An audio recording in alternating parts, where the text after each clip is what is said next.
Hello everyone, and welcome to part 1 of What If Tony Stark Was in the Bayverse.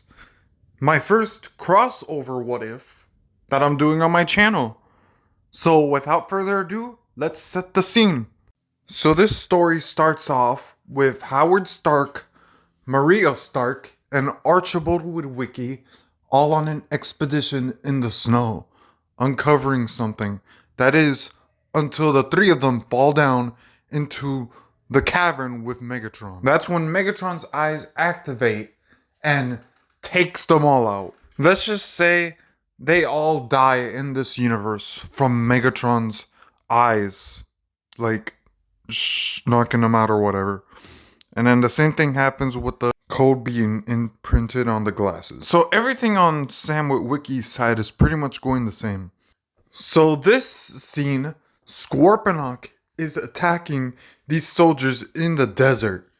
And not too long after, Stark arrives. And he and Scorponok have a fight. Tony Stark is flying in the air using his repulsor shooting down at Scorponok. But Scorponok is very durable because this is a Cybertronian. Iron Man then lands on the floor, uses his missile, like the one he used on the tank in Iron Man 1. It hits Scorponok, making his stinger tail thing fall off him. And then, just like in canon, Scorponok digs underground and leaves. Now we get back to Stark Mansion, where Tony Stark begins to study Scorponok's tail. Tony Stark starts to do research on this alien tail thing, or whatever the hell that was. The scorpion looking thing, metal. And that's where he comes across a video file of his parents, along with a man named Archibald Woodwicky, once found something similar to this, but that thing killed them. Tony Stark then comes to a conclusion. These things are dangerous. I need to be prepared for the next time an emergence like this happens. Not too long after, Stark picks up 4 pods, crash landing on Earth. So just like in canon, Sector 7 comes to Sam's house, making the Autobots reveal themselves to Sector 7. And Bumblebee's capture all happen like in canon. So we get to the Hoover Dam, where Simmons is just telling Sam and Michaela that, oh, I think we got off to a bad start. Sam then says, you got the wrong guy. Let him go, like how he did in canon and stuff. Tony Stark arrives on the scene. And Tony Stark walks through the crowd, and that is where Simmons says, Mr. Stark, it's an honor. My team, Sector 7, and I were successful in capturing the alien, and we brought over the 2 who were harboring him. Tony Stark then says, show me your ID.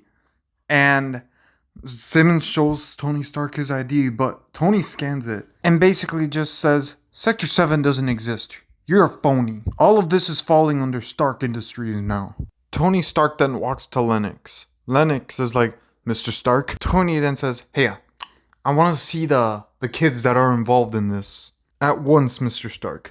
So Sam Witwicky and Tony Stark meet, with Tony Stark being like, so you're Sam Witwicky. Sam Witwicky's like, how do you know my name? And Tony Stark was like, well, I did a lot of research, and it turns out your grandfather and my parents worked together at some point, and they discovered something, but it killed them. I'm sorry that you were brought into this by an agency that doesn't even exist. So, is there any way I could help you out and make you feel better for this whole situation? First I'll take my car, my parents, maybe you should write that down. Oh, and her juvie record. That's gotta be gone. Like, forever. Come with me, kid. We'll talk about your car. They then walk into the chamber holding Megatron, or MBE-1 as they call him. We call him MBE-1. Well, that's Megatron, leader of the Decepticons. Decepticons? Sam Witwicky then explains the whole thing, that they came here looking for the Allspark so that they can transform human technology and take over the universe. I like you, kid. You remind me of me. So the rest of that whole thing in the Hoover Dam goes all the same, with them testing the Allspark. Tony Stark does not test the Allspark stuff. It's mostly just this guy giving the tour. So now the Decepticons attack the Hoover Dam, with Frenzy moving in the unfreeze Megatron. We see everybody preparing their weapons, and Tony suits up in his Mark V. And guys, this suit is going to be more stronger than the original, because it has a little bit of Cybertronian tech on it from Scorponok. So yeah, that whole part with freeing Bumblebee and him getting the Allspark plays exactly the same, with Jarvis telling Tony, "Sir, an unknown amount of energy has been detected in that cube." So yeah, they leave to the city to keep the Allspark safe. And Megatron breaks out just like in canon. Tony goes ahead and orders an immediate evacuation of that whole city because he does not want to risk human casualties in this. So that same part happens with the Autobots getting followed by the Decepticons. Jarvis then says, "Sir, we have bogeys incoming." So in this timeline, Iron Man stays behind to fight Bone Crusher, with the battle obviously ending off the same because Tony's new suit is more advanced and he's able to be more durable in a battle against the Cybertronian. Another good thing about this universe is that Jazz actually survives the Battle of Mission City, because Optimus doesn't stay behind to fight Bone Crusher, he's with them in the battle. And he is able to start his battle against Megatron fairly earlier than in the original. Megatron does put Optimus down, at least for a while. Bumblebee is also there because in this timeline he was never damaged due to Optimus accompanying them. So yeah, with all 4 Autobots, Starscream has to retreat even earlier with none of the Autobots getting damaged.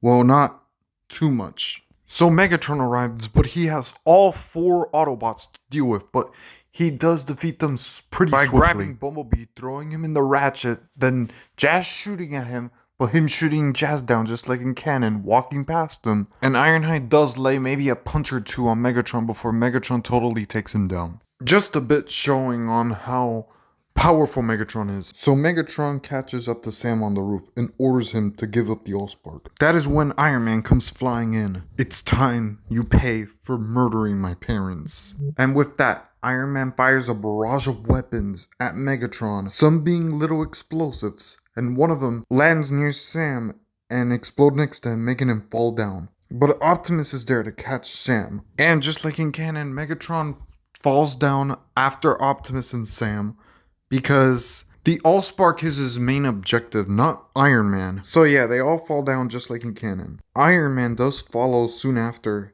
and he helps up Sam. That whole part happens where he says, "You risked your life to protect the cube.